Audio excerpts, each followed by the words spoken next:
Paper pattern को लेकर। So very first one BAMCJ या BMM प्रोग्राम को लेकर general knowledge, media and current affairs से 30%, economics and data interpretation 20%, English language and comprehension skills again 20%, creative thinking and logical reasoning 30%। So almost आपके 100 questions यहाँ बनते हैं।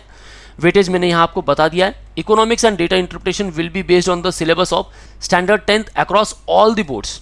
वही BMM exam के समय आप कैलकुलेटर का यूज बिल्कुल नहीं कर सकते। हालांकि BCom इन मैनेजमेंट स्टडीज या फिर BMS एंट्रेंस टेस्ट की बात करूं तो वहां आप कैलकुलेटर का यूज कर सकते हो।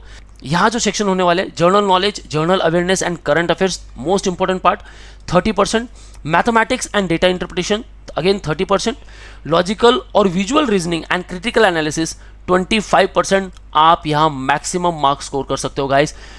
Thereafter English language 15%. So overall again here 100 questions 400 marks and guys इसका भी एक पर्टिकुलर वेटेज है। सो आपको जो कट ऑफ यहाँ क्लियर करना है ऑलमोस्ट 100 में से सारे क्वेश्चंस अटेम्प्ट करने हैं, क्योंकि एक बेनिफिट है there is no negative marking system in this particular exam. तो भाई नेगेटिव मार्किंग अगर है ही नहीं तो सारे क्वेश्चंस अटेम्प्ट करो गाइस।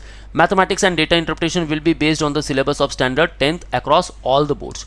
अब बात करते हैं आगे गाइस BSc IT प्रोग्राम को लेकर। सो BSc IT एंट्रेंस टेस्ट जो होने वाली है उसके लिए आपके पास जो सेक्शन होने वाला है that is mathematics 60% weightage, logical reasoning and quantitative analytics 20%, basics of computer 20%। सो भाई मैथ्स अगर आपका काफ़ी अच्छा है देन गाइज ऑलमोस्ट यहाँ से 80% सिलेबस तो आपका कवर हो जाता है। The candidate should have clear the qualifying 12th examination in the first attempt. यहाँ भी फर्स्ट अटेम्प्ट की बात की गई है।